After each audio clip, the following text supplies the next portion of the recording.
welcome to the Empty Space Inbetween podcast. We have Dr Ian Jarman from the head of data science research at John Moores, is it? That's the one. Yeah. So then you dropped out, Dad made you get a job, so then where well, my first job was a film extra. Film extra? Yeah. That's such a mad life, this. A new clustering methodology called probabilistic quantum clustering. I saw your paper on this, and then it just blew my mind.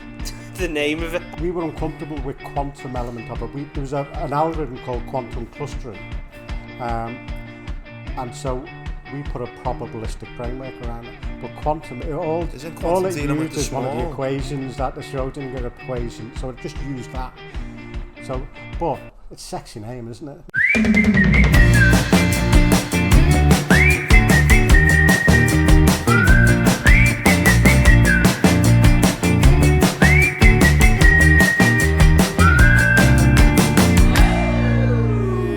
Hey, baby. Ooh, ah. I wanna know if you be my girl. Anyway. I hope you enjoyed that, everyone. Welcome to the Empty Space Inbetween podcast, episode... Oh, I forgot. 12. Episode 12. Sam, would you believe if I told you that most of the people watching this don't subscribe or follow us? I do believe it because I don't subscribe to anyone. Yeah, because you're fucking terrible, that's right. But yeah, so if you like us, subscribe, because we have a multitude, some may say, of different guests coming up. And today, we start with the first in the list. We have Dr Ian Jarman. Ian Jarman. Yes, as he's better known. Head of data science research at John Moores, is it? That's the one. Yeah. Or how would you describe yourself? If someone met you, role? Yeah. Oh, you can't do that to me. I'm just a Liverpool lad who happened to do maths. Is that what you boil it down to? Evertonian, still plays football. Boo. Still play footy? Still plays Where'd you play? Jamo. Centre up. Well, I'm more of a bollard. You just kind of stand at the back and the ball. Oh, that's what he meant then. I'm more of a ballad. Did you not know what ballad is? No, but like on a footy pitch, I was like, what? Yeah. I just get in the way. Everyone runs away and tries to score a goal. I just stand there. But to be fair, they're all in the 20s and 30s. Are you keeping up? Well, I'm pretty kind of decent. Can you run? Well, I do a bit of running as well. So yeah, because remember when Malabar played with us a few times, and with the ball at his feet, you could tell he once played footy, and he was good. But if the ball went past him and he had to make a little run, he'd like fall over his feet. Well, I watched your podcast. He was a tennis player, wasn't he? So, yeah. He was athletic. Go back in the day. Very middle class, I'd say. I'd say too, yeah. So I've heard that. I've heard that. There you go, Malabar, bit of beef here. Always footy for me, and I played for the representative side for the area, so that's why I'm still obsessed with footy. So this might turn into a discussion about footy. So we'll get into Ian Jarman's early life in a second. But before we get started into the how you research and all the rest of it, when we have guests on, like we started with Ian, but we may have guests on. Like for those, a disclaimer: we've known Ian Jarman for a very long time, so we're quite familiar. But I first bumped into Jarmo foundation year 2015, maybe. 80. Fifth job, but he thinks he started uni the week in 2019. Yeah. He went 2019. No, I started. 2018. 2015. You started, lad. Lad, do you want to say what's mad? Yeah, this is a carbon copy of the conversation we had the other week. He done it with Anyway, yeah. Foundation degree I was doing, and we had a maths module, and walked in, and Jarmo was the maths lecturer, teaching us basically what we should have known back in sixth form. So 8 years. So I never remember anyone, but I actually do remember you and your mate Bran. It's impossible to forget because his hair was exactly the same, but his mate Bran had an even worse haircut, big cat wig. He did. Yeah, we both. The master of the bad haircuts. I had like long, frizzy, curly hair, and Bran used to get his hair permed every other month by his auntie. And he'd come into uni with a bit of blonde curls. A bit of vernacular description for those who aren't from Liverpool or its surrounding areas. A ket wig It's for hair like Sam's, but worse. Yeah. A jet wig is usually sort of mine, but like shorter, and it doesn't really go past the ears, but it's all curly round the top. Yeah. So yeah, it's not a good look. I don't know. Jarmo, if you've got it, you've got to. If you've got it, you've got to grow it. You know what I mean? My friend never had it, did he? Never had it to give away. Right. So what we like to do then to break the ice with new people, what we want to do when we get guests on is there's 3 questions, as we very highbrow. To break the ice, we get to know the guest a bit better. So the first one... He's watched Malabar's podcast. Yeah, Knows what's coming here. So you should be well versed in these questions. Right, so, first question. What is your favourite butty? Is your favourite sarnie? No, butty. Now, I'm going to go nostalgic. I'm going to go back to Saturday morning when my mum used to come home from the shops and she'd come home with crusty cobs. You can't beat a crusty cob. Yeah, no, as soon as you bite into it, crumbs go in. Yeah. Crumbs and like he sort of like pulls on the... Now, thick butter and... Salted. I don't know, it's little. Just butter. Fuck off, lad. Salted. Just Where's lie. he from? We just get butter. I don't know what the fuck's in it. Salted, but yeah, and thick ham. And now, this is very strange. I was very strange as a kid. I was obsessed with brown sauce. So loads of brown sauce. Brown sauce on butty. You had me until the brown sauce. Nah, lad, brown sauce on butty. It's like bacon brown sauce, isn't it? But well, it's like ham and brown sauce, just like having a bacon butty with brown do you sauce. know what? The way you said that, then I thought you were saying brown sauce. It's like adding bacon. Ham's just bacon in it, but cold. Well, technically, both pig. Go on then. So cob, butter, ham, brown sauce. So that would be it. That's it. That's but actually, I was more niche when I was young. It had to be Daddy's brown sauce. I could tell the difference between HP and all that, and it was HP I'd refused. Everyone gets Daddy's brown sauce. I get HP, lad. Well, I don't get my does, but So you don't get nothing. I don't shop for fucking brown sauce. I like that, short and simple. Like that. I've got to say now. And it's a nice sarnie as well. Yeah, and I have it now and again, and you know what? Proper takes you back. Got to be good ham, but it's still bloody lovely. Me nan still to this day goes to bakery on Breck Road, on the bottom of Breck, you know, like sort of towards Clubmore ways. Yeah. And there's a bakery there on the left, and she gets a rack of 12 of those crusty cobs. They sort of like all connected when you get them, aren't they? And you like sort of pull them off. Yeah. And lads, only last a day.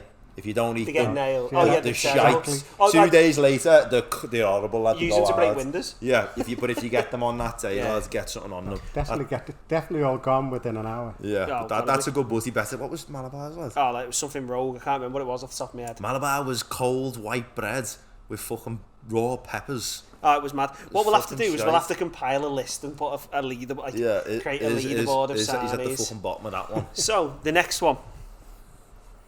Ian, you're feeling a bit fancy, you're organising a dinner party. I remember I used to go into the first lecture and so you have to introduce yourself. And unusually in uni, I'm just known as Jarmo, and I always go in just to break the ice and said, Dr Ian Jarman. Yeah. But you can call me Ian. I said, but my friends call me Jarmo. I said, but you're not me mates. And then they all call me Jarmo from then on. Honestly, I don't know why I've been saying Ian, because I've always called you Jarmo. But anyway, yeah. But I remember him saying that to us. Yeah. But I remember, I can tell you later, me and Bram were just going, Jarmo. And he never pulled us on us. He must have just thought, fuck these are alright, these are my mates. So, next question, dead or alive. You decide you want to host a dinner party? What are your 3 guests you'd have? Alright, see, I'm going to theme it round people I idolised or people I've got a good connection with. Okay. Right. Alan Ball. You don't know? No. Footy player. One of the best players ever in the world. Played for Everton in midfield and went to Arsenal. And I had a pair of his... We're going back to the early 70s now. I know I don't like that. Going back to the early 70s, and Alan Ball was God at midfield. He was the youngest player in the 1966 World Cup. Wow. And he actually run the show. Watch it. Just watch Alan Ball. I've heard of his name. He's at like, is he dead? Is he alive? He's dead now, yeah. Or when did he die?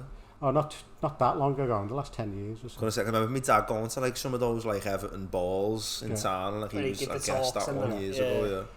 So him and I just idolised him. I had a pair of Alan Ball boots, and they were the worst boots ever in the world. They were like baseball boots, but white plastic. And I used to be in the school team, team, and I used to play, and I used to think I was the bee's knees. Yeah.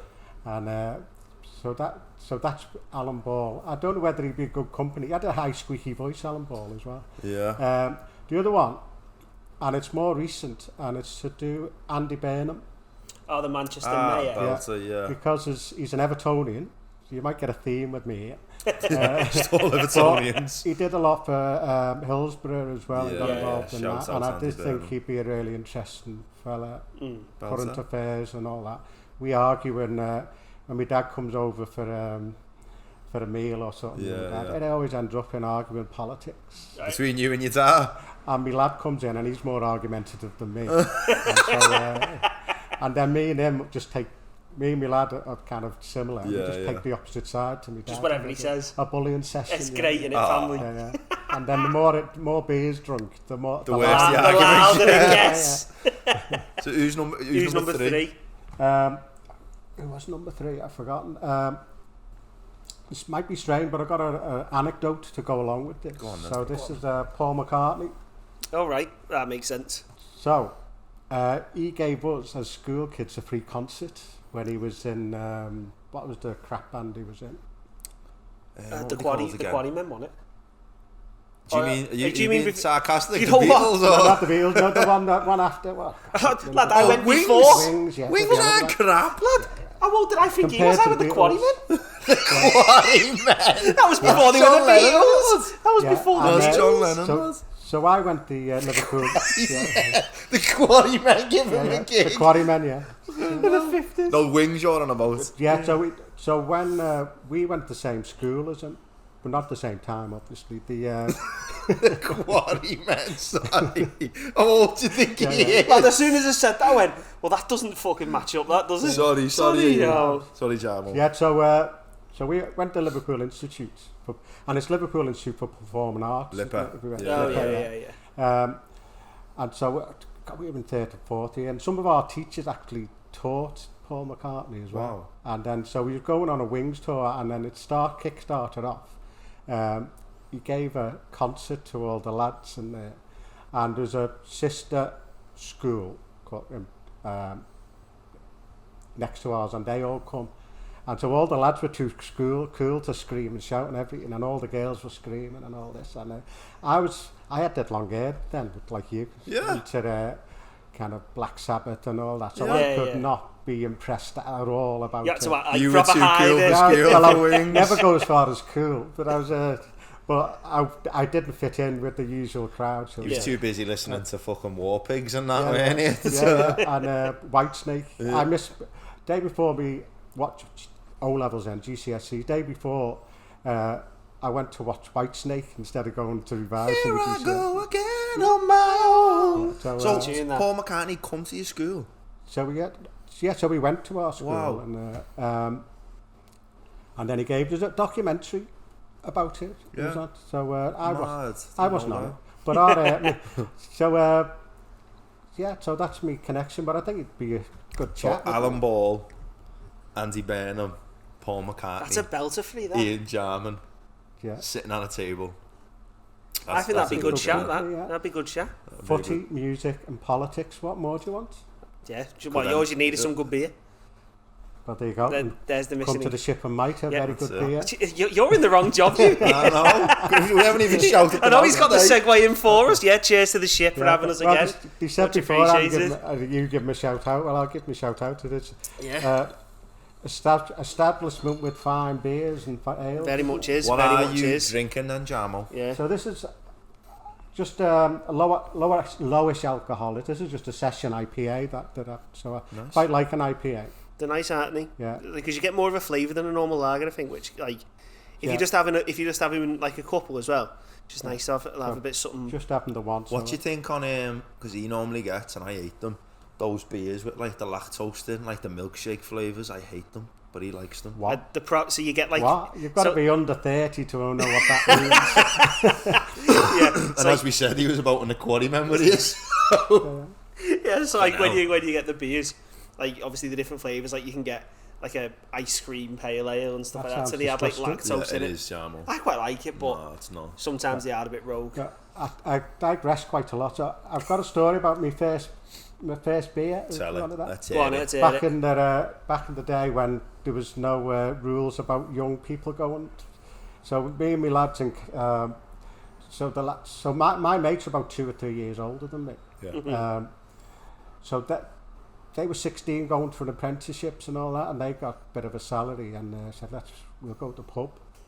They looked about 12, but I was still quite tall, and they all went the Ploughman in Cantrell Farm. We went, you know. I'm onto it, it's literally a little standalone pub, isn't it? Yeah. Still there, man. And so you go in, and said, go ahead, Jan, you're the tallest.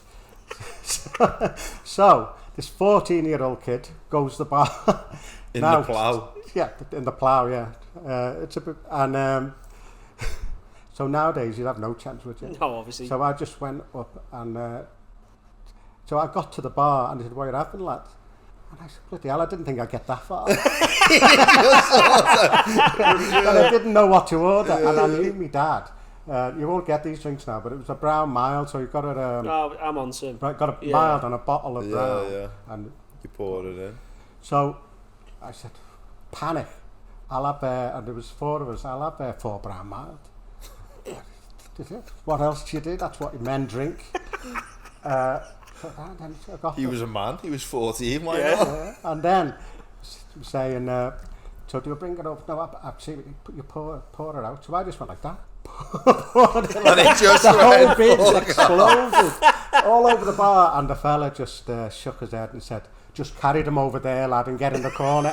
He knew you were underage. The Plough, by the way, Belly, is a pub in like a residential area, like on its own. Yeah, like was it like that years ago? Not changed, yeah. But there's loads of them, like where we're from, like, well, they're not there anymore, but you used to have like, what was it called now? Where each estate had its own little standalone pub, type thing. So I'm familiar. It's mad though, talking about like area. When you first go out. I remember in sixth form, I'd had ale and that before, but I'd never been out on a night out in town. Because you couldn't get an ID. The only people who could get in town if they had like brothers or cousins who they looked like. Yeah. And we were like 16, 17 on the cusp of going, into sixth form. One of my mates was like, we should all go to town, and have a night out. So I was like, go ahead, I'll go. Managed to get my brother's ID. Didn't really look like him, but like obviously facially do, but like different people. And we got in, but same thing. We didn't expect to get in.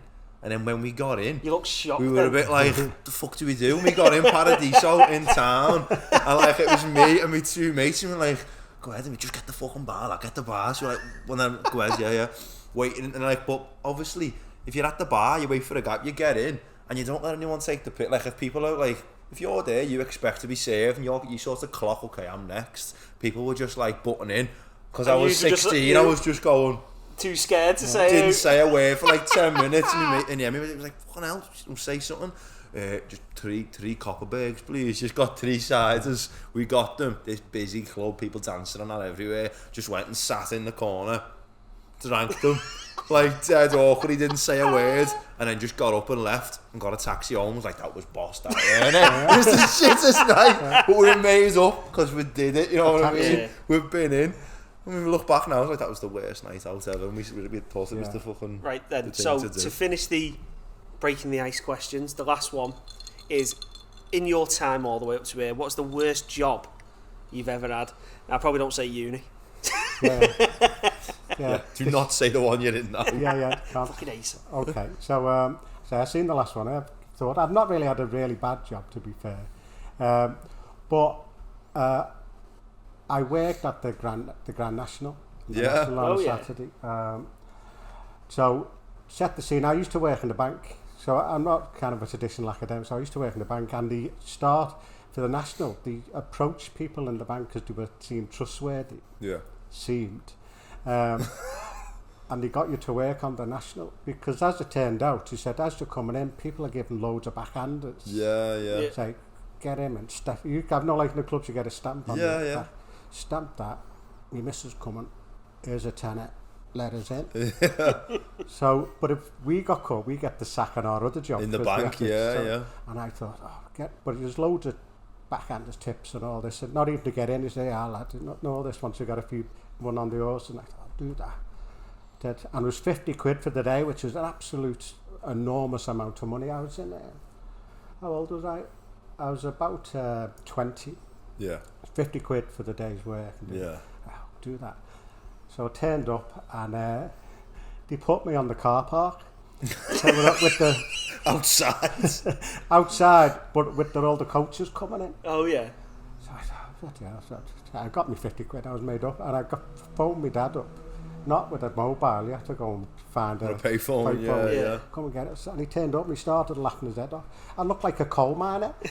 All the diesel fumes after there. I was literally like a coal miner coming out. So God knows if I can become ill with the lung cancer in my old age. You know where you got it from? To Grand National, yeah. I like it. But I went a couple of years, and my girlfriend at the time, she got the plush, but she went, because we were in the bank, she went and worked in the, we're counting the money. Yeah. And it's low, dead strict, but I managed to get in because I work in the bank and my girl's there and we come, and it was unbelievable how much money. It was basically coming in bags and we were just emptying it into the middle of the floor. And just walking out. And we're going out, and then it was just all the way round. It's like a revolving door, people coming in, dumping money, getting off. Yeah, it was absolutely unbelievable. And then the security were coming in, and as we counting, getting taken away. So did you get any tips or anything, or did you just take your 50? Well, I was pretty good on the horses. Another girlfriend.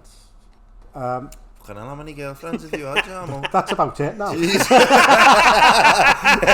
the 1, 2, done. I was socially very awkward, but so as it was those days, I was never good at chatting them up, but if you meet them at work, you've got a chance of getting a date off. You can sort of build up the confidence to speak to them. So we said, we'll go to the National. And she said, get dressed up. And so she went out, she got a really expensive dress, and I got my suit on and everything. Yeah. On the day, it was absolutely freezing, lashing down.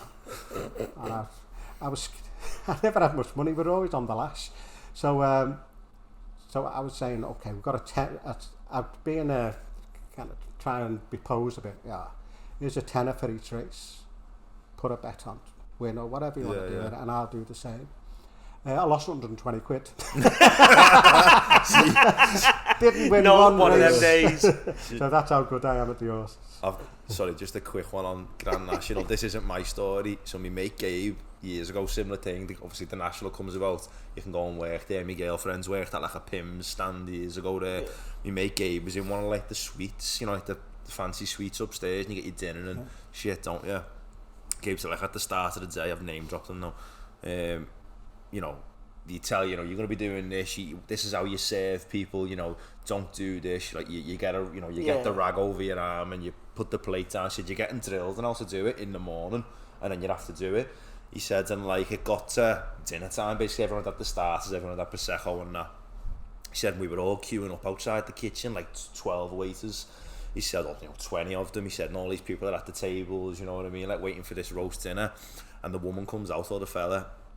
Gabe said, she went, right, listen, everyone walks in, grab a hot plate. Before you grab the hot plate, make sure you grab 2 damp rags or a cloth to put the hot plate on. These plates are roasting because they have them hot to keep the food on, because there's that much food and it's hard to keep it warm. So make sure you grab a rag.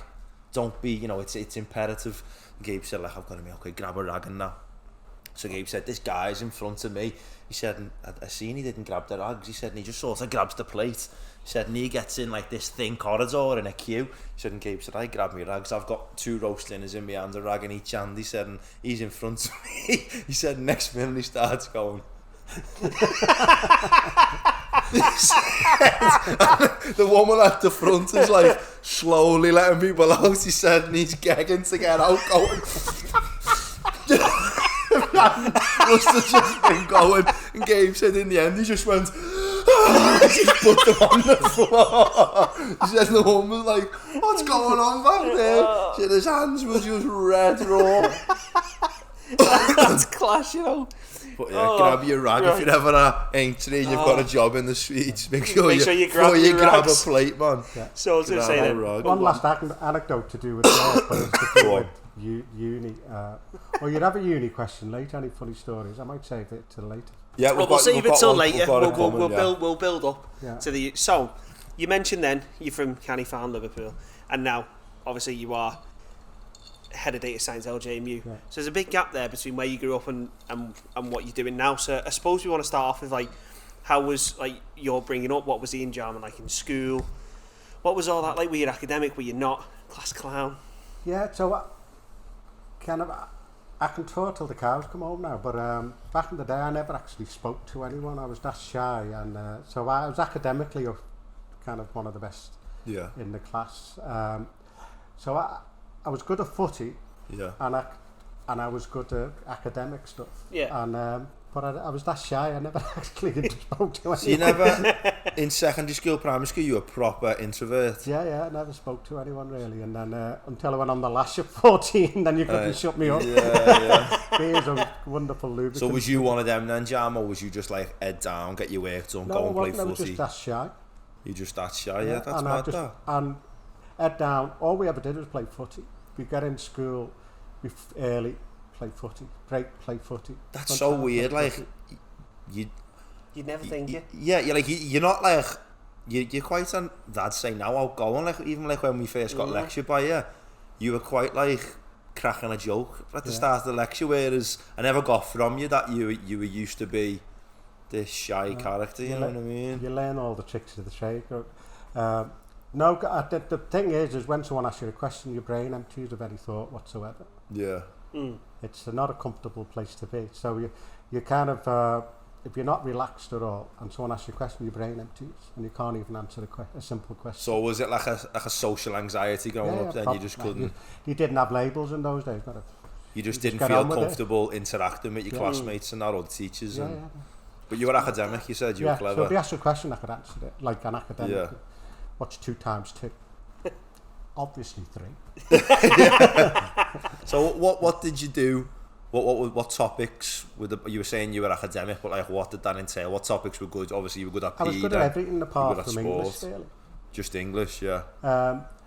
Mainly because said reading between the lines, what did that mean? I said, I've just read the line, that's what it means. I haven't got a bloody clue what it means reading between the lines. Why is she wearing a red dress? Oh, lads. I'm not asked of my cement. Oh. Why did Curly's wife have a red dress on? You'd be going, don't care. It to bring across the sign of anger? And you'd be like, she is a symbol of danger. What was the motivation you feel about?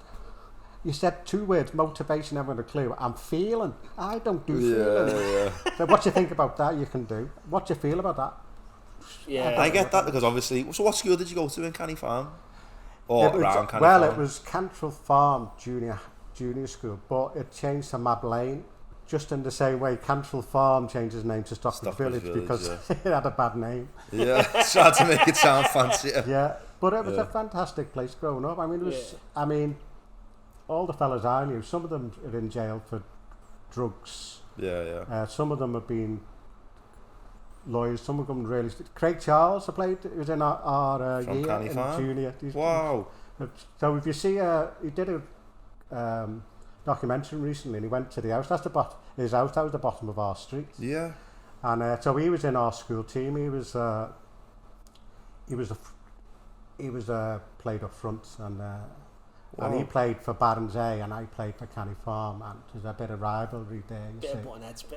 So did you know him growing up then, or you knew of him? Well, he was in our class, Yeah, wow. And my sister went to the same class as his brother, Dean. And was he funny at school? He was outgoing. Yeah. I forgot about Craig Charles, and did not know that. I didn't know that. So. So all we ever did was play in the street and play footy, basically, and then and was academic, and then a few of us actually, there's a few clever lads actually, and people underestimate, we come from a rough area. Yeah. There's the same amount of clever people in rough areas as in anywhere else. There's a piece of research on that, isn't there, where it says like you can have people in poor areas who are cleverer, but then when they get to 18, they're not as clever. But not because... But they are as clever? No, but in terms of just because of how money has been able to push that student forward. No, not intelligence in terms of sort of set IQ. You mean sort of like accumulation of education, things that type of thing. Yeah. So they come across as more educated, that type of thing. That's the most underrepresented group in universities now, is young white males from working class backgrounds, which is basically where we come from. So that's the most underrepresented now, and there's a challenge there. Well, I've said that loads, Jarmo. I've said in the past, like, some of the most intelligent people I know, like, are from Crocky. Yeah. But, like, people don't see them as intelligent. No, that's Bran. I'm Croxted. I tell you what, that's a bit of rivalry. Supposed to rival. Like the triangle, the triad of gang warfare, that Canny Farm, Crocky. Yeah, they're all within a kind of mile and a half of each other, aren't they? Yeah, but no, some of the most intelligent people I've ever met are from that area, and people just don't see it like that. Like, and they might not be doing a job now which sort of shows off their intelligence, but they're seriously screwed on. Yeah, and so a few, I think it's about a class, I think a good few of us then we went for a test in Liverpool Institute for the grammar schools, and likes of people would have been prepped. We weren't prepped. We said just go and do that test without any prep or anything. Typical kind of. You just have to turn up. We just have to turn up and sit an exam. And what was that all about? So what? and we all got in. So what did you take at A level then, or like what was it O level at the time? Oh well, there's a bit of a thing. You'd notice at 14 I was drinking. So in the grammar school I was in the top set, in the top 5 performing in the grammar school, and the 14 got in with the wrong crowd, which is basically me brother-in-law now. hold on, wait there, backtrack a minute. What's the grammar? You went to a grammar school at secondary school? Yeah. And what was the grammar school called? Liverpool Institute. Liverpool Institute, and where was that? Lipper. Yeah. And so that at the time wasn't... that was a grammar school. Oh, wow, okay. So that hence the link with Paul McCartney, because he went to the grammar school a few years earlier. So you went from Mab Lane Primary School to the Liverpool Institute. Yeah. And the funny thing is, everyone gets driven to school and all that. And so we're talking 5 miles out of... And so I was taking the first day. And then the second day is your bus fare. So you have to get from Canny Farm to fucking Liverpool on the 2 buses. Fuck. And different life then. He said, so go on then, you said that 14, you got on the wrong crowd. So doing well. I was in the first, I keep coming back, first year in the school team, we won the cup. Yeah, what cup? It's like a local... Well, the local schools. Yeah, local schools competition. So, then 14, got in with the wrong crowd, who's still my mates now. And I went from like... Calling them the wrong crowd, and he's mates with them. He still is the wrong crowd. Yeah. Well, they were all older drinking, and I got in with that, and then you just slide away. And there's nowhere... So, I went, within a year, I went from the top 5 to the bottom of the class. Fucking hell. But there was nowhere kind of social workers in school. Like a support thing to help you get back up there, yeah. You got, and then... So I kind of left with a few not even O levels. I got like 2 O levels, and I said I hated English. I got an English O level, basically quoting Black Sabbath lyrics. Why? What happened? Well, I thought that anyone's examining this would not know Black Sabbath lyrics. And they didn't. So what lyric was it? I got past, and it was basically a scenario with you're on a plane going to drop a nuclear bomb or something. So I thought, Black bloody Sabbath, everything doom and gloom. I'll just fight all. Basically, like, just versed out war pigs. The generals gathering their masses. Yeah, that's what I did. I got my English O level based on shout out to Ozzy. Just writing the lyrics out. Yeah, shout out to Ozzy. So a great poem. Seen Ozzy Osbourne in the Royal Court as well. Oh shit! Wow. Back in the day. So I didn't do A levels, but I went to do my A levels, but played. Didn't go to class. I basically played table tennis in the common room for a year, and my dad said, "Come on, lads, you're taking the piss. Get out." And he said, "Okay." And then I went in. The next day, great. I'll just lie in bed. And my dad got me up. Said, "What are you doing?" I said, "I've got no school." He said, "Get out and get a job. Come back at 5 when you got a job." And he wouldn't let me back in the house for days and days. Until you got a job. Sent out till 8. Come back at 5. So you started your O levels but never finished them. Well, it dropped out. You dropped out, yeah. So then you dropped out. Dad made you get a job. So then where well, my first job was a film extra. A film extra? Yeah. That's such a mad life, this. The fuck? No, that was and his dad asked him to get a respectable job, and he come back saying, "I've got a part in a film. My son's gonna be an actor." To be fair, he didn't say respectable. So we got on this film, and And my mother thought I was going to go into prostitution because I had to go into this dodgy hotel. And they got me walking up and down the street taking photos of me. And my mother's going, don't you dare go back there. They'll have you do... So what was the film? It was a film with Julie Covington in. If you remember Julie Covington. She was a singer but did this film. And we filmed on the docks. And I had long hair and they shaved... It was 1920s Dockers or something in Ireland. And they shaved our heads to a 1920s style. And then we got... So we were all down and... I did that and he said, we need someone else, do you know anyone? So we got my best mate, said, do you want to come down and do this? He said, yeah, go on. So we got in there, got in the chair, got our hair cut. We had both had longer hair like you. Hold on. You can't just say I went looking for a job. Like, what do you mean your mate knew of a film? Like, how was he? No, I went to job centre. Oh, and they off. Oh, was that a job centre? The fuck? Imagine going to the job centre. Hollywood recruiting. Batman's on in town. Do you want to It wasn't that highbrow on that day. It was just, I'll give that a go. And then, so we're down the docks and we got How old are you here? 20? 18? What's that? How old are you doing this? I would have been 17. Like 6 form years, yeah. Jeez. So we got paid at 10 or 15 quid today. And then me and my mate, straight on the lash. Really? And we got home the next day and my mum said, where's the housekeeping? I said, what do you mean? I said, you're not staying here for nothing, lads. You had to give it. So I said, I haven't got any. So the next day we were going up to Southport to film on the road between Ainsdale and Southport. Yeah. And I was a soldier then. I got dressed up in 1920s gear. What the fuck? And then I come home and I had to give all my wages to my mother. If you watch that film back and you see you in it, well, you can see half my head looking through a window of a. What's the film called? I forgot. I don't think Julie Covington made. She in the charts with her song back in the. I'm trying to this film down. I'm going to have to try and find this afterwards. We're going to have to put it on the podcast. So then I went back to job centre on a card and there was a job for a YTS, Youth Opportunity Schemes. It was like the crappy apprenticeships you get now for a year. So one with a bank. So I'm useless at anything, but I can count. I can count. But surely you don't need more qualification than to work in a bank. To work in a bank. So I went to do that, and they just did the interviews, and God knows why they employed me. I was any question they asked, I froze because you were still socially anxious. But they said, okay, we'll give you the job. Said, but don't expect to make a career out of this.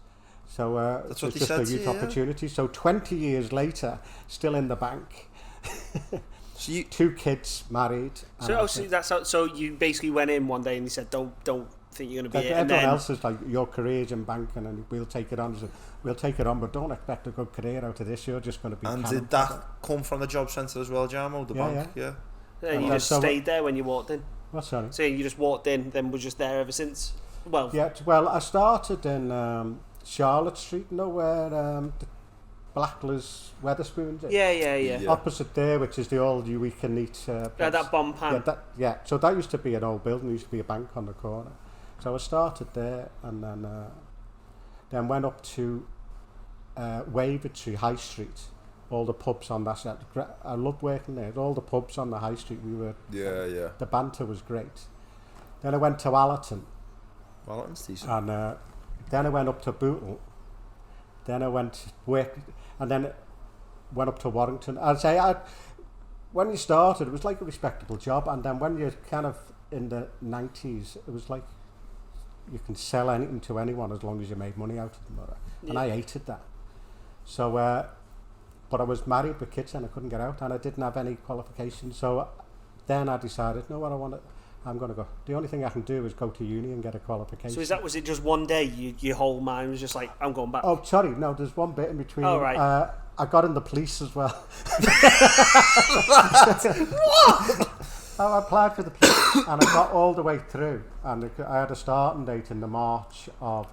you were going to be a grass, yeah? Yeah. And then, so I got in, and then for some reason I hadn't had my medical until they'd done all the recruitment. I went for medical and failed my hearing. So if it wasn't for that, you'd have been in the police. Been a Bobby, yeah. Do you reckon then you probably would never have gone into uni then? Probably would you? No, definitely not. How weird how then, life plays out in like when we mad talk ways. about our stories the other day, it's just more like mine, lads. Oh, just going with the wind.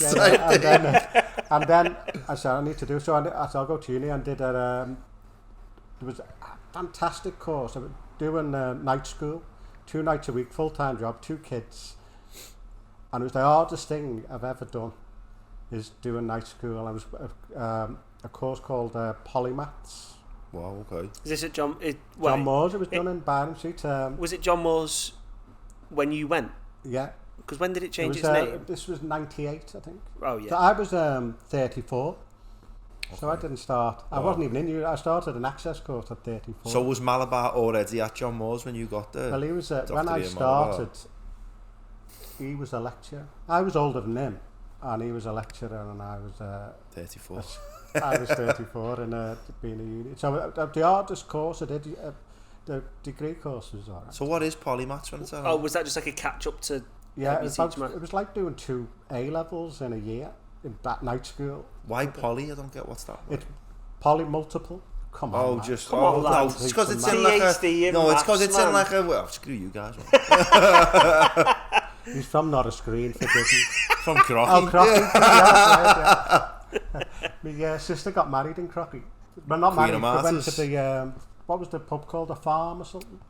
Stan Farm. The Stan Farm. She had the right. reception in there. Yeah, that's where I'm from, the Stan Farm estate, yeah. Yeah, conceived in Stan Farm. In a pub. That's not exactly in there. No, we had a great day. Anyway, so... so that was for 1 year, the polymath, and then you went and did your maths degree. And my attitude was, as long as I just pass...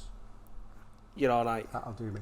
So that's equivalent to you doing a foundation, but I did it. What was the thinking as you were doing your maths? Like, what was the aim? What was you thinking of getting to? Well, I was very clinical. I thought, which degree course is going to make me the most money?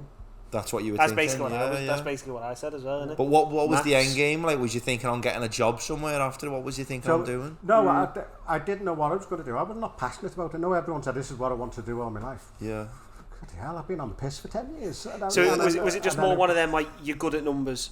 Good at numbers. So I was arrogant enough, I said, apart from English, I'll pick any subject. Yeah. And I'll work at it and I'll get but there. I worked out that they were saying computing and maths, and there was a course called Maths, Statistics and Computing, which seemed to fit everything.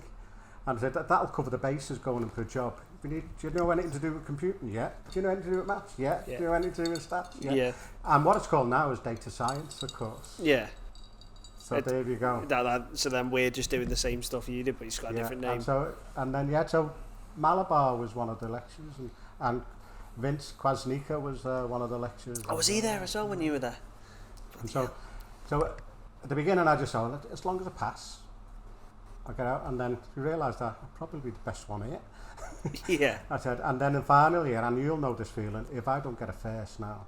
Yeah, like your expectations grow with how you, like when you get your papers back, you go, well, that's better than I thought. That's better than I thought. And then you go, right, well, this is where I should be at then. And then your whole mindset changes, doesn't it? And then you're like, I need that.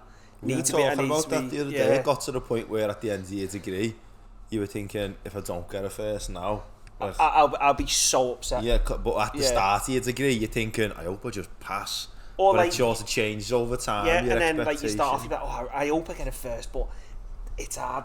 It's hard going. I'll be happy with 2, 2, 2, 1. And then when, as you say, for us, like when we saw our results coming in, we were like, we can't let that go now because we've got. And so there's no elation. There's only disappointment. Can happen I see if what you you're don't saying. make that, and then okay, that's fine. Sorry, just a funny story about like thinking, I know I've got to get a first now. I'm not going to name names. There's a lad on my course. I've already cut it down to 50%. So there was a lad on my course who kept chasing like a first, and at the end of first year, obviously that doesn't count. And he's like, okay, second year I'm going to start smashing it. At the end of second year, he was like, okay, in every exam in third year, I need 63%. And then we done the Christmas exams. In every exam now, I know what you're talking about. Don't name the name. In every exam now, I just need 80%. And like, but you knew, God bless him, he wasn't that intelligent, and he was thinking, I just need 80. And then the March sort of coursework's come about. okay, in these summer exams I need 94% in each one. And like in the end it just went like, lad, that's hard, you know, to get that. And I went like, I'll do it, lad, I'm just going to smash it. And then the exams went, and he just had his dissertation left, and he's like, in this diss I just need like a perfect diss of like 100%. 98%, and it just got, and then he got, I think he got a 2-2 in the end or something, but like he just kept chasing it, and the number just kept going up what he needed. But yeah. So then graduated, of course, I'm guessing first. Yeah. Graduated. So then, at the time when you graduated uni, then, because obviously you said you went in to get a job and just what pays. Yeah. Was then, so how then did academia come about, and you didn't go back into the world of work? Like, what was the point you drew off there? Funny enough, it happened in my final year. Professor Paolo Lisboa. Oh yeah. Yeah. So he might have taught you in your final year. Yeah, he did. Yeah. So he's a good friend now, but back then an eminent professor. Yeah. Guessing still is. Well, yeah. And the final year, so this is finally there was a module, and he needed a minimum of 7 or 8 people on the course, and we only had 5. So I got round to some of the students, said, come on, do this course. It was on neural networks, and I went over. You go and talk to lectures what this module's about, and I spoke to Paolo on neural networks. Oh, bloody hell, this is good, this.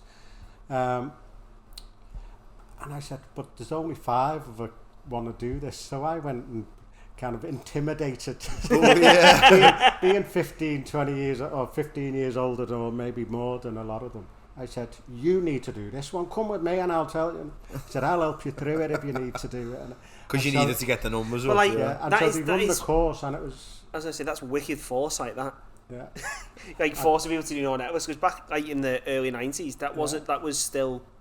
pretty new. Like an emerging tech and what stuff, had happened with neural networks, and this is just clever statistical models. Everyone says, oh, neural networks and all this, or artificial neural networks, ooh, and it's just fancy statistical models. Combinations of simple statistical models. Oh, don't go all arsey on me. Yeah, so it's just a fancy statistical model, and so through that, Paolo started talking about, I'm getting some money to do this piece of work, developing neural networks for survival analysis. Survival analysis is how long is something going to last for. So it could be a human being, but it could be how long a light bulb going to last for. Yeah, or like given, say, a particular thing is noticed in a machine. Yeah. How long will it be before maintenance? Given what we know now, yeah, can we predict how long this is going to last? Mm-hmm. So, and he said, but we're doing this around. He said, we've just done a piece of work developing this neural network for survival models, which are a bit fancier. And he said, we need to continue it. I said, okay. And then this is the training from banking. Yeah. I slag banking up, but the training it give me, I can sell things now. Yeah. So I started coming in, and I just happened to have leaflets around postgraduate courses and things, and then come out kind of all this kind of stuff, but making sure Paolo's seen it. Yeah. And then it was his bright idea to, would you be interested in this? PhD. So I say subliminal messages going. You gave him his great idea. Yeah. And that's what I always claim. That's for me and Paolo's really. And Terence Etchell, shout out to Terence. But he's a very clever man, Paolo. Mm-hmm. But so your PhD was on developing neural networks. Well, to predict. It was looking at breast cancer survival, and so. But it turned out to be a suite of things that because what we're really interested in interpretation of black box models is you don't really know the logic. Yeah, like you get an input. There's the model, and then the outputs. Then you can interpret the output in terms of its performance. Is it right or wrong? Well, you haven't got a clue what's going on. Yeah, inside. But then you don't know how it's made its decision. Yeah, and in medical scenarios, well, are you going to trust a machine that you don't know what the hell? Of course. And then if you take it more complex into the future, like self-driving cars, are you gonna trust a car that can drive, and you don't know what decisions it's making, especially why it's making decisions? Exactly. So it's that whole thought process there. We basically we developed a framework to present information to medics, which combined, and there's some really interesting methods we used. Rule extraction, which is basically turning these black box models into something that you can interpret. Okay. So we're called rule extraction. It's rules. Because you're between this age and that age, your tumour is of a certain size, and the biological drivers behind that tumour is this. We think your survival to 5 years is going to be this. Yeah. So, and the medic can say, spot on, I'm going to trust this. Yeah. So I ended up working with Terence Etchells and Paolo to further develop a rule extraction algorithm called OSRE, orthogonal search rule extraction. Very fancy. Very fancy. Mm-hmm. Sorry, Jam, I'll just turn your mic a bit more towards you there. Okay. Yeah. Sorry. We got the mic police. Says Sam, who I was getting I want the man to be picked up. I want people to know about his PhD. Jarmo, in previous episodes, he's banging the mic around, fucking throwing it, fucking drinking in front of it. And now he's being the mic police. Yeah. It's terrible. Well, I showed my daughter. I said, "What are you all doing, holding lollipops?" Go on then. So we developed that, and Terence had developed in his PhD this orthogonal search rule extraction, and it's a fascinating kind of topic, because what we're really passionate about is interpretable models and visualization of these things to get rid of this black box problem in medicine. And so we developed that, and then we developed, there was some Bayesian aspects to the neural network we were using.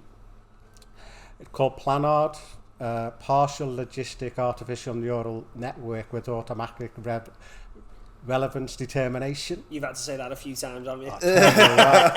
So Planard it was called, but within there was some Bayesian, so we could actually then do, I mean, you know from statistics, I used to shout at you if you didn't understand this, you could only really get statistical insights from a group. Yeah, of course, yeah.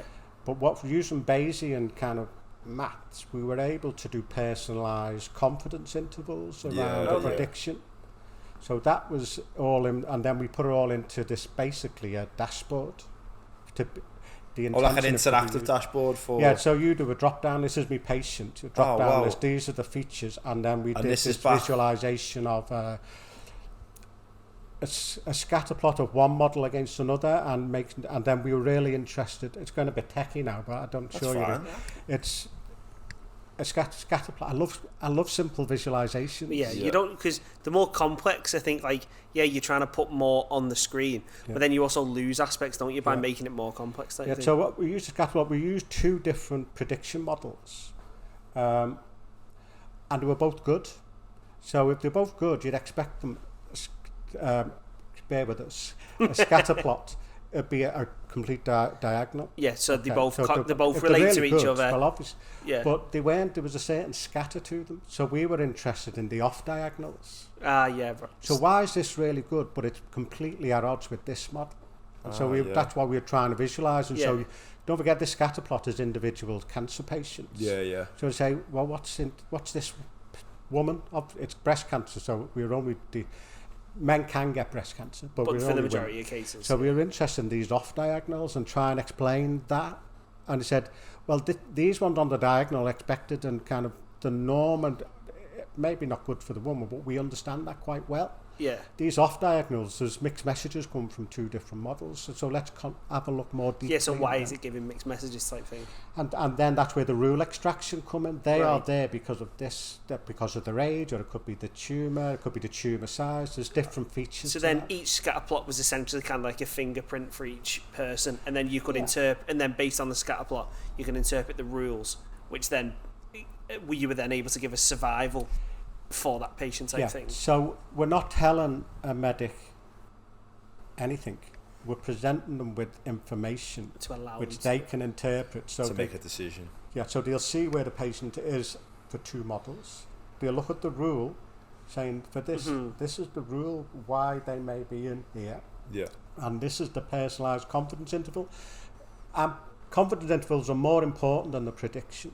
Of course, yeah. Like the you amount say, of course, it's lost on a huge... I work a lot in public health, so it's you say that. So the prediction's not the important thing, it's the confidence interval. Yeah. How confident are you about that prediction? Because obviously if the confidence interval's huge, you're not very confident. No. Yeah. So I've done... Yeah, and so so that was my PhD. So you did your PhD, you did this research with the real extraction, building this front end. So then did that lead into... So then you'd done that, you'd obviously got the bug for research stuff, so did that then lead into John Moores, like moving into the lecturing and carrying on your research at John Moores, or...?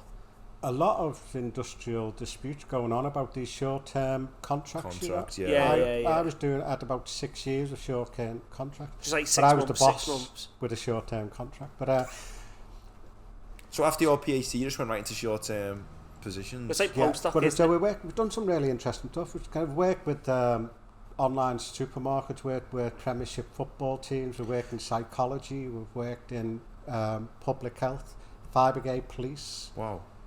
Insurance. So since you've then sorry, I was just going to say, before we get into that, can we have a toilet break? Do you want a toilet break? Should we have one? You're taking the piss, aren't you? I am taking the piss. I need a break. We're going to take it, right? We'll be back very soon. So we heard about his interest in research. Right, back again. Sorry about that. I was literally my bladder was gonna burst. You started that whilst I was mid-dishing out the mics. I know. See, the man acting as the mic police gets it wrong again. Belly, I've said this before. This is my fucking life, man. I live it. Right. So you were saying then about your research. So I think from us on our end, so you said you've been involved in lots of different things. What would you say is like the most interesting thing you've worked on, but then also on the other end, what's the most like impactful piece of research? So two questions kind of in one. Most interesting, and then the one you think where you've gone, that's really going to go out and proper help in the community. There's two aspects really.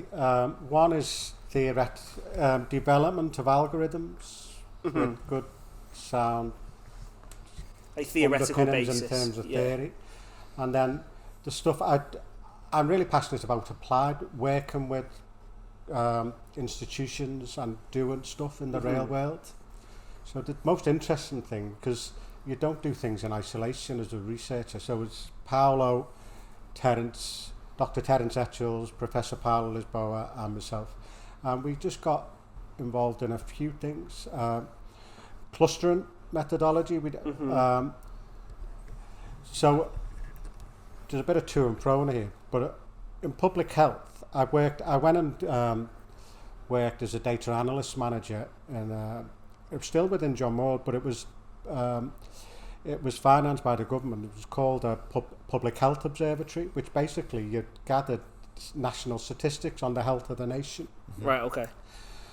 And mathematicians and statisticians, they love developing ever fancier models and this, that and the other. And what we realised, in the real world, no one wants to use a fancy model. Yeah, because it's the quality of the output that matters rather than the quality of the model. Like, if you can get a similar output with doesn't matter the model, in essence, does it? As long as you get the... And in reality, they were using this simple clustering method called K-means. Yeah. Which is really easy algorithm to understand, and I think that's important, that people who use stuff need to understand it. I can't understand what's going on there. Yeah, because if you go in and just bombard people, especially who are unfamiliar and maybe have even hesitations towards adopting certain methodologies, if you just go in and bombard them with stuff they're never going to understand, then it becomes like this standoff to adoption. And because it's so easy and simple conceptually, people just pressing a button, get an answer, and that's it. But there's a huge flaw in that. I used to tell these lot when they were doing the stats with me in first year, I said, if you press that button and don't know actually what's being calculated in there, I'll chop you I remember, off. No, I remember you saying, because it's right, it's true. No, I remember him saying, like, if you just sort of, like, someone would get a result, they'd always say, like, you know, like, okay, great, you've got the right answer, but like, can you tell me what's it do? And he used to say, like, ask me if you've got the answer, but you don't know how you've got there, you need to know, you know what I mean? Because that's the whole point. Like, when you press a button on a machine, it is doing something, and then that's a big issue. I think we've got, especially as a research area, or just the area general in machine learning and stats, is that people can do machine learning and stats, as in turn the buttons and get an answer, but they don't know how the answer's got there. So then it's all well and good when things work out as expected, but then obviously when things start to go wrong, it's going to get probably more like that in the future as well because of things like ChatGPT. Yeah, of course, Well, my heart sinks to a certain degree when I'm just doing master's projects or even PhDs. We've done this, we've done this, we've done this, we've done this, we've done this, we've done this. Bumper. Well, go back. Okay, yeah, that sounds really fantastic. Go back to this one. How does it work? Yeah. And you go, what do you mean? Well, you're pressing the bloody button. I want to know that you understand. So what's the theoretical kind of restrictions of that? Yeah. But then I suppose this is where I think machine learning research lets itself down now, is because there's such a massive expectation to show how, to say if you're developing a new model or a new thing, how it impacts with every other machine learning thing ever. It's like this whole thing, people see it as, especially if it's not a model they're going to use, I just need to turn the handle with these other ones so I can focus on the stuff I actually know. So we didn't develop a new clustering method. We developed a framework to handle pressing the button. So more the application side so of it. You press the button 10 times, you look at it and you get a bit bored and you'll get the best end. So ours was press a button and it'll do the job for you, but it'll do that clustering 500 times. Like an iteration. Because with clustering, what you've got to understand is 9 times out of 10 you'll get a different answer. Based on the initial starting. It's based on where you start in a space, you'll get different clusters based on the algorithm. Because we were thinking about that, so what's science? So we went back to this philosophical question, what's science? And say, well, if I give you the same information with the same method, you should get the same answer out. But potentially you could get a completely different answer out doing the way that people were naively using it. People who know the stuff are not going to do it, but we were thinking public health people who are stats isn't their bag and they can't be bothered doing it 10 times and 10 times is rubbish. So we developed this algorithm to get 500 solutions and then interpret that 500 saying this is most likely, and we didn't give the answer, we'd give it a visualization that could be interpreted by the expert. We don't know this, and then we'll say, okay, that's it, there's 5 clusters or there's 4 clusters, but there's a lot of technical detail, but it's basically this underpinning of a rigorous approach where if we give you the same data, the same methodology and this framework, you'll come near enough to the same answer. Isn't that the underpinnings of good science? So you get reproducible results. Reproducibility. I suppose was the issues you were running into then is maybe someone from a public health aspect might run a k-means twice, with different values for k each time, and then they're like, I don't know what one to trust. You basically iterate the model that many times. You did the master's degree, didn't you? I did. Is that what you were solving? Basically, you should run the analysis for them in sort of like a package 1,000 times, so they could click the button. It might run 1,000 times, and you just give like this amount of clusters is the most probable. Someone else coded that, and then one of the master's students, I did a project with them, and they used it, and it turned out that I wouldn't have trusted the kind of that coding of it. There's lots of subtleties in what was going on, and and Terence is the coder. Shout out to Terence again. He's the coder, and he was obsessed with efficiency, and testing everything to the hilt. Didn't want it to basically take a fucking age to run. So that's that, and then so we developed that, and then another thing we did to actually develop a new clustering methodology called probabilistic quantum clustering, which I saw your paper on this outside. And then it just blew my mind. The name of it, I was like, whoa, probabilistic quantum clustering. Well, we were uncomfortable with quantum element of it. There was an algorithm called quantum clustering, and so we put a probabilistic framework around it. But quantum it uses one of the equations, that the Schrodinger equation, so it just used that. So, but it's a sexy name, isn't it? No matter where you go from the probabilistic quantum clustering, it draws people's eyes. I don't care if it's a load of bollocks.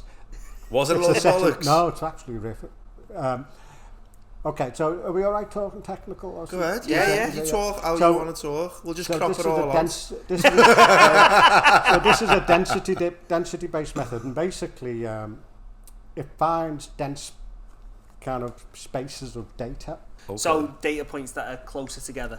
And sparse ones. So it'll very effectively, but there's a dimensionality explosion. It's only work in about 2 or 3 dimensions. So is that if you had, say, 5 or 6 variables, it just take ridiculous times to compute? Yeah, so we kind of done some projection methods to push it into 2 or 3 dimensional space, and then we've done that. But when you think about clustering, you're in that group or the other group. Yeah. I'm an Evertonian, I'm Liverpudlian. Yeah. Bring footy into everything, don't worry about it. But there'll be a boundary where I'm not really into footy because my dad's into footy. I'll probably watch it every now and then. So you're on the boundary. Yeah. But what our method put a probability of your cluster membership. So is it you're never 100% in that cluster. That's like, is that the term now people use, soft clustering, where essentially you belong to every group something. So for those who aren't familiar with that term, so like for me, I will be heavily associated to an F1 group because I like F1, and quite associated to football because I like football, but I'm not a die-hard fan, and I'll be a little associated to like watching Keeping Up with the Kardashians because my girlfriend watches it, but I'm not a huge fan. Yeah. So like you could put like kind of my interest in different groups, but to more and more extents. I know that type of like methodology, like because we both use clustering now. It's like fuzzy. It gets called now. Yeah. Like I've heard like fuzzy C cluster, and it basically means like there's a fuzziness. Probabilistic kind of. Yeah. Oh, they call like degrees of membership. I've seen that phrase get used like. What is Ian's degree of membership to a cluster? A particular group or something, yeah. So was you the first to sort of like coin that, or like what was the original about this model? Well, we did was quantum clustering, then we put this probabilistic framework, so it was a probabilistic quantum clustering. So what's the difference between clustering and quantum clustering? We're using a different, the Schrodinger equation to kind of probability of membership, and the technicalities of it is it's not just done in Euclidean space. Okay. There's some geodesic distances involved where... okay. So if you think... Not that I know what that means. No. Yeah, I got Euclidean, so but then I was lost from that. If I'm here, my hand's here, and my pint's there, and I want... But if I had to walk, I've got to get over a big hill. Yeah. That's a load of effort, but if I went around that way, I'd just get that with no effort at all. Yeah. So it's about, even though technically it's closer, path of least resistance type thing, and that's the path that you should be going on, because yeah. That's technically closer, but I've got to get over Mount Everest to get to it. So, or to put it in a different example, say if going on a motorway at 5 p.m, even though it's technically a shorter distance, it's always gridlocked. Sometimes you're better off going through the streets round it because you'll get there quicker. If you're sitting that side of the bar and I'm this side of the bar and I want to kick your head in, I'm going to walk around there slowly. You're not going to jump over. I'm going to slowly walk around and do it rather than look angry and jump over the top. That's a lot more effort. But that's what most people do in a bar fight, jump over the bar. You know what? I knew straight away that was the wrong analogy. I know, because no one's going to go, just wait there, I'm coming around to do you in. Hey, that's what they told me in EastEnders. I'm thinking Clint Eastwood rather than he would never jump over than Peggy Mitchell. Yeah, so there's these kind of ideas taking place, and the Schrodinger equation works into that. And at the end of the day, it comes up this probability of membership, and we put it in it was designed really for when we were thinking about for medical scenarios. Yeah. But we actually used it for demonstration to around music. Oh wow! Oh right. So there's a million song database where there's publicly accessible songs, a million songs, which it's not the songs, it's features of the song. Length, shit like that, frequency and all this and that. So and they were categorised into jazz, pop. Genres, Oh, obviously, because one song may be jazz, but then it also may be like funk or that type of stuff. Yeah, so there was opera, there was all kinds of labels, but the most kind of popular ones, jazz, pop rock and rap, we got those labels, and we would try to use our clustering to see whether we could cluster into the right genres. So that's how you sort of validated the model with that data? Well, there's a lot more, there's little bits and bobs around it, but if you think about that, it's quite a cool thing to do, is do it. And then But the way it clustered, so it didn't cluster into 3 groups.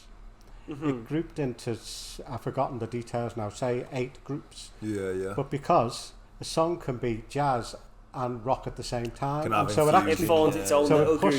It pushed it into other groups, which was more jazzy, but there's some elements of rock, or there's jazzy and elements of rap. Yeah. But if you went to the rap end, it was Jay-Z in that group, and then if you pushed over, and we had a really interesting one with the Rolling Stones, but it was kind of a reggae song.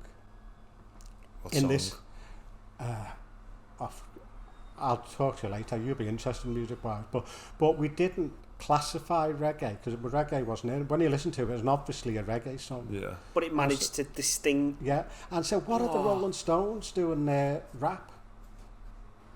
And then it pushed it kind of between a rap, but a bit kind of moving toward pop as well. Yeah. Wow. So it was this like. And then when you listen to point. it, that if you think about rap as a kind of a repeating beat all the way through, but there was a pop elements to reggae, isn't it? And so it actually pushed a little. It bit made sense that. when you. It made sense when you looked at it. And so even though, and if you think about artists, and we thought this was the idea of songs like You May Like. If 2 songs are next to each other, they're similar. Yeah. And so you've got like a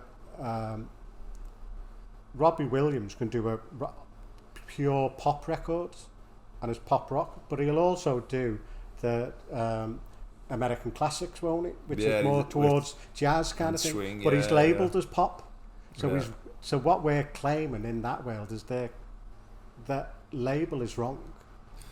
So aren't labels wrong anyway? No labels truly reflect anyone, do they? So the fun use of that is if you're looking for recommendations on Spotify or on Amazon Music or whatever, it's songs like this, and this would just pop up one of those songs within our framework. Say, have a listen to that. And that's, I suppose, a similar model to what actually Spotify would use. And so the song could pop up where that singer is traditionally known for that type of music, but they've done a one-off song which is totally different, and you may get to hear that. Wow. So that was the idea, but it was actually designed for a medical scenario. It just shows, though, innit, that as you were saying, like the application of models, like you may design it for one thing, but its utility is widespread. It can be used in any. Yeah. So then, speaking of like things. You've been involved in many different things. What's like the maddest like out there proposal? Someone's gone, Jarmo, we should get money to do this, or would you like to be a part of this? What are like some mental ones where you've gone, that's insane? No, not really get involved in all that. I'm kind of busy. My ears in banking. I'm very focused on kind of doing something useful and but a little anecdote about not being mad out there, but out kind of a silly anecdote. You'd interest in this one? So, Premiership football team. Oh yeah. Which I cannot name. So, but we're talking probably late 2000s or so, maybe early 2000s. Me and Ryan will scour early the Premier 2000s. League table back then. Yeah. So basically, the idea it's QPR, isn't it? Was to top Premiership club, still a Premiership club, and the idea was, can you predict a player maybe going to have a problem with the hamstring soon, it's going to snap, or a muscle injury on the legs or something, and not like a crunching castle and they break the legs or something, but things that you could maybe predict are going to, and then they'll adjust the training to reduce the probability that they're going to get a hamstring injury. Wow. Well, that's really interesting. We don't. There's another algorithm we developed called conditional independence maps, which is a graphical method. So we were using that. So we're getting all this data and saying, right, you're going to sign your life away now. It's got all secrecy. You can't know these players. We're going to anonymise it. Fair enough. So we got a fantastic Spanish student, and he come in, and he works in football analytics still over in Barcelona or Madrid.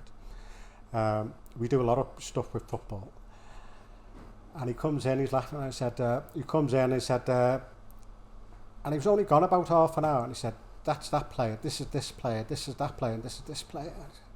Oh my God, you can just tell that back. Yeah, and then it came up like, she said, well, how did you work it out? Well, their anonymisation was the player's shirt number on the back. Fucking hell. So number 10 was... Whoever number 10 was, yeah. Fuck. Like that, oh my God. But that's so mad how you were like, so you had a model basically which would look at the amount people were training, the amount of exertion, stuff like that, and you should be able to say, this player is of high risk of a muscle injury, reduce this, take this away type thing. It was never as simple as that. The manager involved was really into this, and the kind of manager you wouldn't expect, but it was... Why can't you say it was? I can't really, now I've just slagged them off, can I?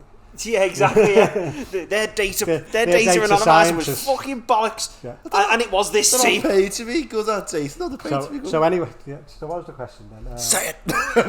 Who was it?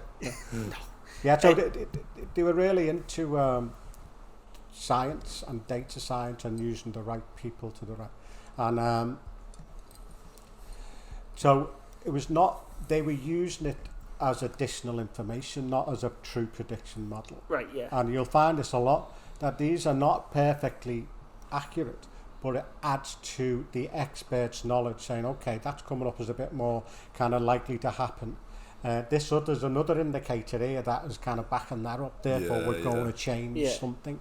So it's never this magical world where here's the data, give us the answers. Yeah. So it's kind of like this multifaceted system where it's like we have loads of streams of information, and then if these start to align in some way, or we start seeing patterns, then we can act on that based on information from different sources. Yeah, and another, actually, I don't know how much, I go on for ages, all this kind of stuff, I'm loving it.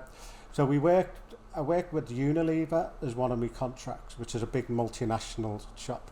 Dove soap, I think, do it. Magnum ice creams. Unilever are involved in everything. I think if you look, I think I've looked at it once, and the list of things they make now, especially in the UK, is like everything. I've never heard of them. So now here's the bizarre list. I was working in a psychology department in Manchester Uni for Unilever, working with an online shopping retailer in Switzerland.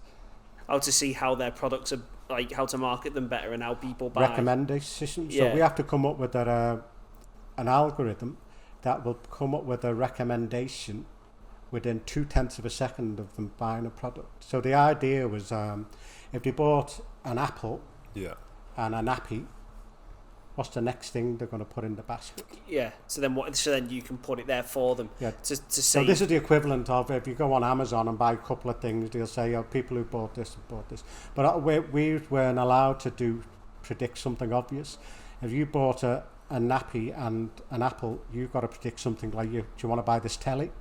But based on some mathematical because there's been a pattern of people buying when you got tellies. But it turns out that they weren't interested in mass products. They were interested in there's a slight increase in chance that you'll buy this television because you bought those products, because tellies are harder to shift and they've got higher margins and stuff like that. And so it wasn't you bought an apple and an orange, why don't you buy a banana? So the price margin, so the profit margin also was like a factor in the decision making of the recommender as well. Yeah, so it's what's called a long tail. Things that are not bought as often are called a long tail. Mass bought things. If you think of distribution is with a long tail. A right skewed distribution first year. Remember that? All the long tail, they're interested in shifting. Yeah. So just to get them off the shelves. So ours is a lot more difficult problem. Yeah, because then obviously you've got to take into account costs of storage and inventory costs. Yeah, and then we got into parallel computing from that, because it's such a big kind of infrastructure problem it's got to be done within an online shopping with 0.2 of a second. And it basically, we trained it all offline, and then it become one humongous lookup table. Two products, makes sense. So we do all this clever stuff and it comes up as a table.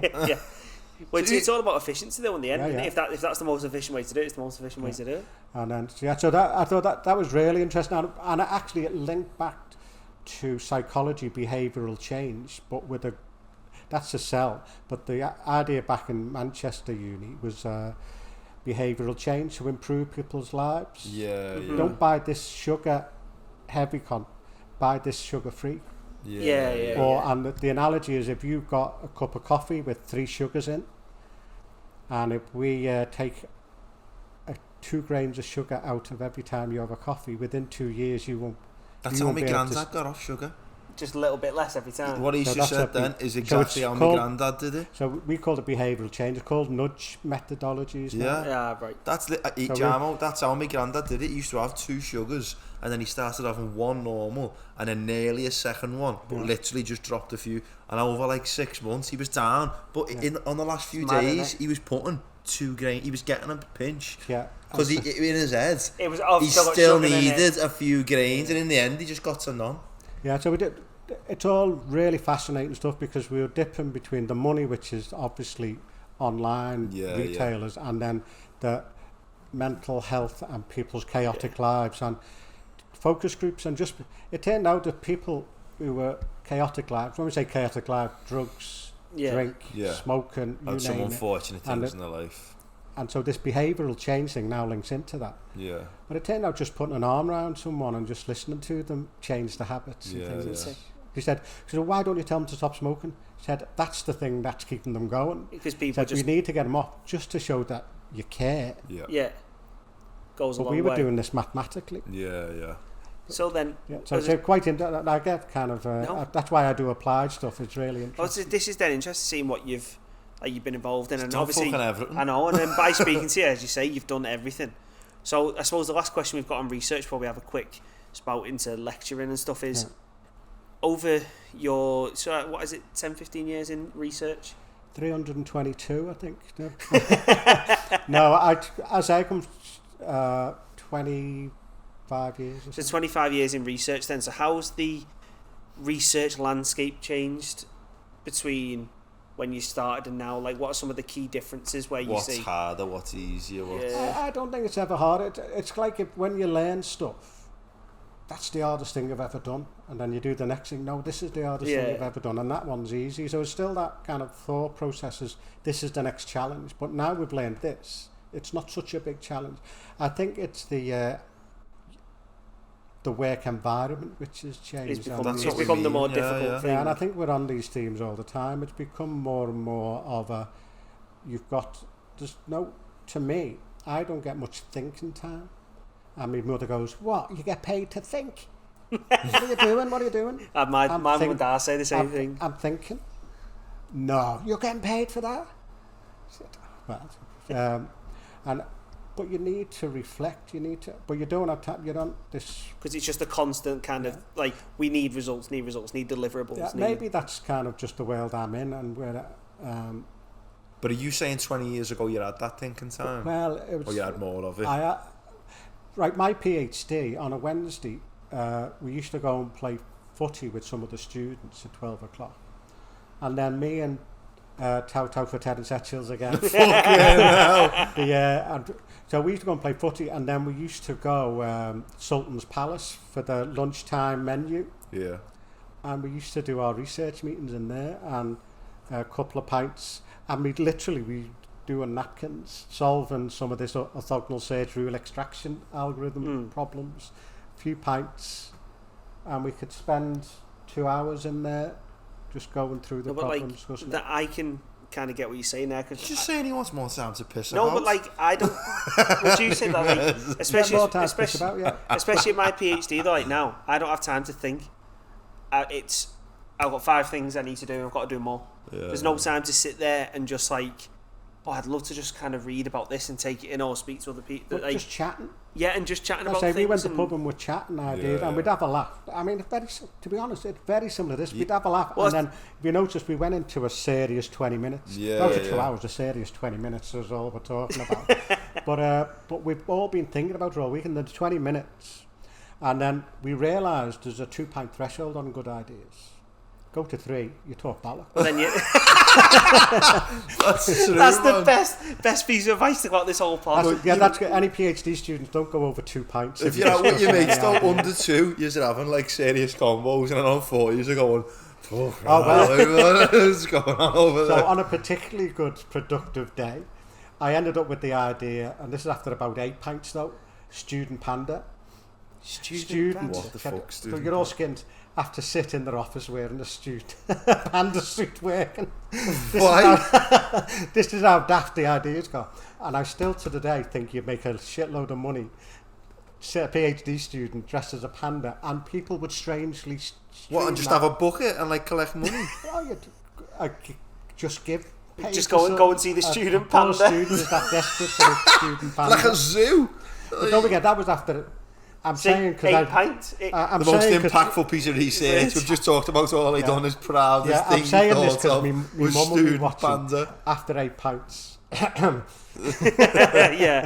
But so me and my PhD students go, I said I could afford things and we could book it. And the next day I said, with the sore head, all fire on that idea. that wasn't a decent idea. Yeah, but we'd come up with some fantastic ideas and things we were stuck on, and we were just having a laugh, and then we'd start talking back into it and go back into, and your brain works in a very strange way. So it's like when you get out of that stressful environment in it of like just focusing and you talk, and then you kind of go, oh shit. I used to go to work. My partner says, "What are you thinking of?" Nothing. And thinking of nothing, and I walk and think of nothing. I solve a load of problems thinking of nothing. It's just suddenly something goes in my head. Oh, bloody hell. Yeah. No, sometimes when you're constantly in the midst of, like, as you say, next thing, it's hard to solve it. Nor like get a good, or be creative. Sometimes if you take a step back. So you're saying now then, the current landscape, Jarmo, you're saying there's less... It's the pressure of... The pressure has resulted in less thinking time, less interaction time, less sort of social things between always, staff. in research, there's always an exciting challenge. Yeah. So no matter what, I mean, everyone's AI is the big thing, but I think quantum computing is an exciting thing, whereas if you're getting this AI, which is hugely massive computational heavy... We need the computation to... Quantum computing to deal with that. And then you come into a lot of security algorithm and encryption algorithms based on the fact that current computers can't crack them, but quantum and then you go into encryption, quantum encryption, encryption ideas. How do we solve this? No, but interesting. So we've covered research. One more story. Oh, go on, hit me with your story. So this is I'm in the Liverpool. I'm in the Liverpool Mathematical Society, which is a really good nerd. It's a charity which supports kind of mathematicians giving talks to students and that. But we had a mathematician come in and he worked for the government. Okay. And he said there's only one paper they've ever published ever. Because it was a secret government kind of department. And it was around all the banking industry was about to take up this encryption technology, and it was the bee's knees, dog's box. Everyone's going to go for it. No one cracked it. And then they, in this department, they realised there was a fundamental flaw in the algorithm. Oh, so they published a paper. So they had to publish the paper to stop the whole banking sector within years ago go tits up because once you realised how to crack it. So it's the only time they've ever decided to go public on it. And that was a talk given to school kids. That's class. Wow. Really good. So then that's kind of a nice link then. So as you say, along with your researching, you've also been a lecturer for many years. Yeah. So I suppose then on that, what are some of the good and bad, like funny or kind of weird experience that you've had through lecturing type thing? Academia is a funny world, and I don't think of myself as an academic because I worked 20 years in the bank. I've worked in public health for a few years, so I don't think of myself as an academic. So I find it really interesting, very strange, because you're teaching kids, 18, still kids to me, and then you go into this high-level meeting with government kind of ministers, and you're advising on the state of the nation, and then I'm going to a school in John Bosco in Crocky. Yeah, my cousin went there to give a talk on what do mathematicians do in the real world, and so I love that. I hate doing the same thing, so I love the diversity of lots of so I love all that, and I think the day-to-day grind is the pressure of work. I'm getting out soon. I'm retiring this year. Wow. Early retirement. I'm not bloody 67. Yeah, you are. You watch the Quarrymen. Sorry. Yeah, it's my quantum life. Yeah. But just the pressure and the enjoyment slightly gone on the teaching side of things, and the pressure of it's all paperwork, not paperwork, computer work. The bureaucracy of it the is a enjoyment bit slightly weird. gone. But the working with industry and all that, I could see myself, even though retired, going into that kind of work. Yeah. Wow. So I was going to say then. So we asked Ian this. Funny story you wanted? Oh yes, go on. Sorry, I'm jumping the gun again. Funny before story. Before he tells his funny story, let me tell about when we first met him, just dead quick. One of the first few weeks we met Jam. Oh, this is a funny uni story. In the foundation year, he used to do these. Remember those like interactive questions you put up, and you go and it'd come up on your computer, and it'd be like an integration problem.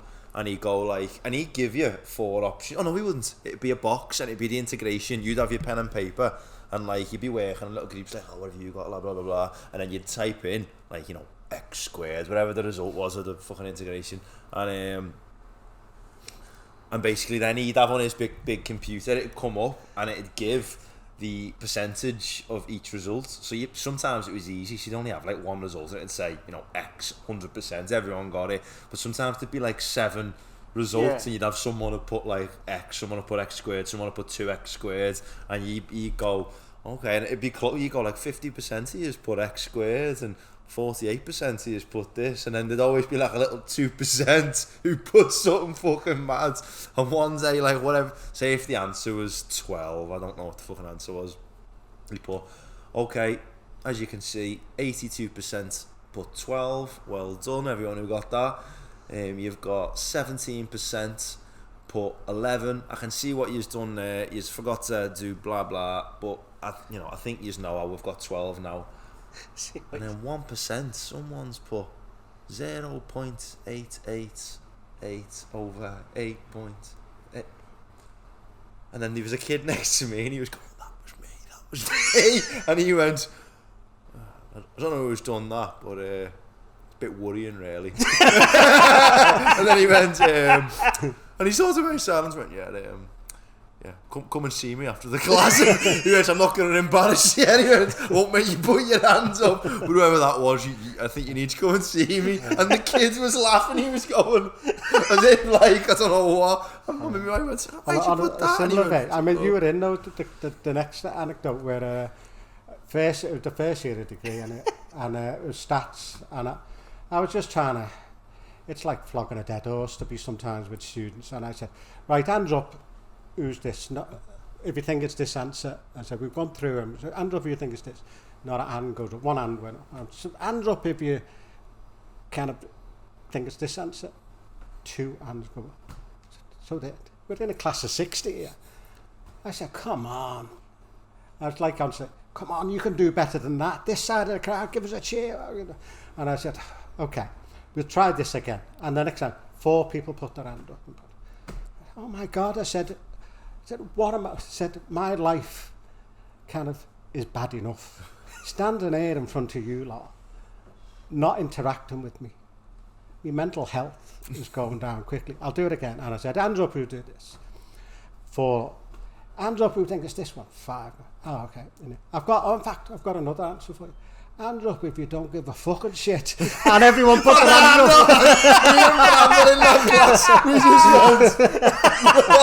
And he went, right, okay, let's move on. I don't know. You were in that class. Yeah. That's class. Trying, man. And one more of you had? Yeah. Got time? Yeah, so, you've got another story. One more. Again, in my stats class, my nephew actually did his degree. I think I'm planning for us to all go out for a drink. Invite him along. He's a good lad. And it was like first year, and he'd come in, and it was a few weeks in, and everyone, there's no rumours going around. He said, Joe, it's Jarmo's nephew. So it comes. So we're a few into the topic getting a bit harder, and no one's asking questions. They're all too scared. I understand you don't ask questions. I said, we're rounding off now, and I'll just summary. If anyone got any questions, said it doesn't matter how. Kind of just ask a question. And Joe puts his hand up. Okay. That's our Joe's. And I'm thinking, our Joe's a bit brave. And okay, Joe, I said, nice of you to ask a question. What's that? Any chance of a lift home? Just fucking hell. That's class, man. Any chance of a lift home? So then, you've taught a few people. So we asked Ian this, thought it'd be nice to get an answer off you. Is what's one piece of advice you'd give to students that are going to be starting like September or maybe going into a third year? What's one piece of advice you'd say? If you follow this, you'll do all something right. simple, short. If they could take one thing I'd with seen them. Ian's the other week and he said, enjoy it. Get that right balance of working hard and enjoying yourself. He said it is. It's a memorable time. This is the time on your deathbed you'll remember those formative years. So I'm repeating what Ian Malabar said, what Dr Ian Malabar said in the last podcast you had a guest. But the other thing is ask questions. And it doesn't matter, not in class, in your own terms, ask questions. Whether that's not well, in John Moore, knock on the door. I didn't quite get that. And of course, you know what I'll say, fuck off. Going on now. Yeah. I said, no, come in, and then they'll ask. But not many students do that. Yeah. The trouble is, when they do that, they won't stop bloody knocking at your door. Once they've sussed it out. And then and you get a lot out of that. But enjoying your time, working hard undoubtedly. But working hard is in waves. You can have the course works are a few weeks away. Yeah.